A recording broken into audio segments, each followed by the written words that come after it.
Ny hery ny fitsanganana amin'ny maty.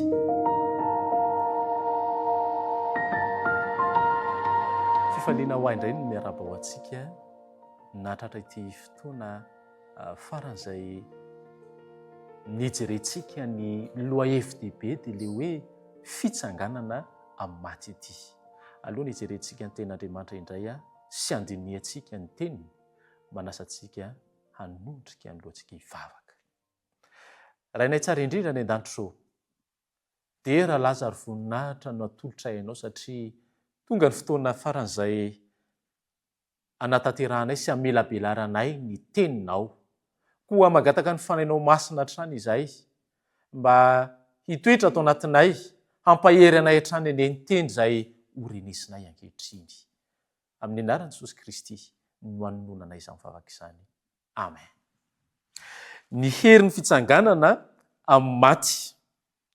Misy teny anankiray izay tiana omena antsika izay voalaza ny mpanoratra anankiray dia Ellen White izany.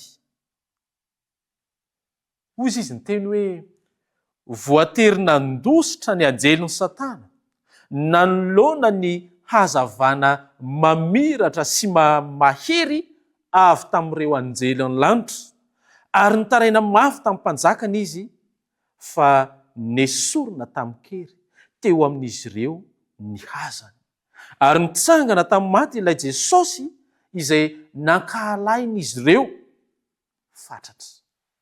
Ry havana malala, mahafinaritra izany teny izany fa nandresy ny fahafatesana Jesosy Kristy ary anisany niala avokoa ireo anjeliny ratsy rehefa nandresy izany fahafatesana izany Jesosy. Ny fandresena amin'ny fahafatesana dia izao fandresen'i Jesosy Kristy.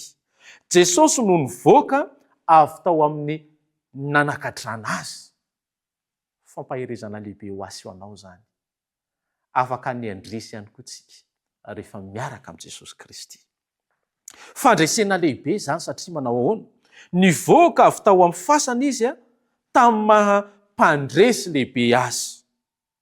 Ary manana hery manokana ity Jesosy Kristy ity, ilay Andriamanitra tompontsika, ilay Jesosy nankahalain'izy ireo fatratra dia izao nivoaka tamin'ny fomba mahagaga. Mahafinaritra izany. Araka ny jerevantsika teo aloha dia izao rehefa miaraka aminy isika ka raha sanatrika mandalo an'izany fahafatesana izany dia afaka ny andresy an'izany koa isika rehefa mino azy sy miaraka aminy isanandro isanandro. Ary ity mbola teny anankiray izay nitsoahana tao amin'ny boky anankiray hoe ilay fitiavana mandresy takila 2:500. Raha mba afaka mitraka moa ny loha mitanondrika mba hisokafany maso hibanjina azy, mba hiaino ny feony ny sofina, andeha haingana ary lazao ny mpianany fa nitsangana izy. Manam-porofo amintsika izany fa velona ilay mpamonjitsika ary nitsangana tamin'ny maty izy. Aza mijery ny fasana foana, aza mitomanto ireo tsy manana fanantenana sy tsy manana mpanampy. Velona Jesosy Kristy. Ary satria velona izy dia ho velona koa isika.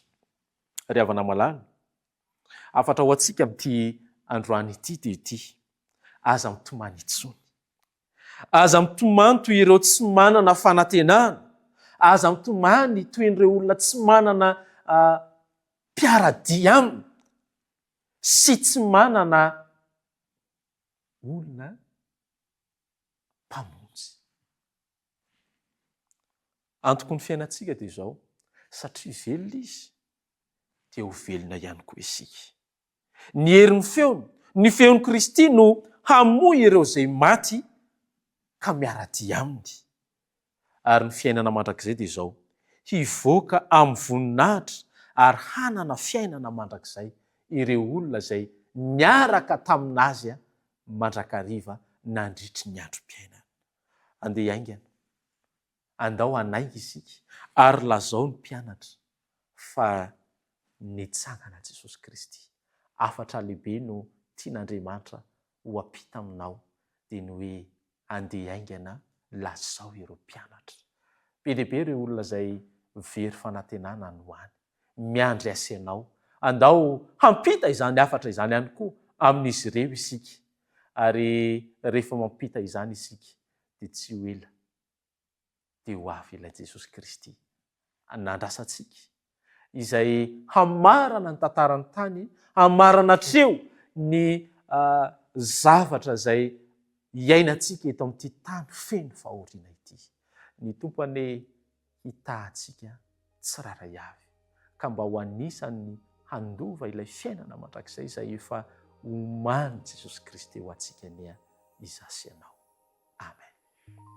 Hivavaka isika. Rainay tsara indrindro, isaoranay lehibe ianao satria nanome lesona mahafinaritra ho anay ianao. Nanome afatra lehibe ho anay ianao tamin'ity androany ity fa nandresy ary manana hery manokana ianao nandresena izany fahafatesana izany. Koa ny fanerinay amin'izao fotoana manokana izao dia mba handresy ihany koa n'izahay satria miaraka aminao. Ary tantano mandrakarivo izay Jesosy malalo, mba tsy hiala aminao. Tantano izahay mba tsy ho voarebireby n'ilay Satana izay mitady ny ainay mandrakarivo. Ny fanerinay dia ny fananao masina ny hitari-dalàna anay mandrakariva, ka ho eo aminao hatrany any izahay tsiraray avy rito. Fa tononona ny vavaka amin'ny anaran'i Jesosy Kristy irery ihany. Amen.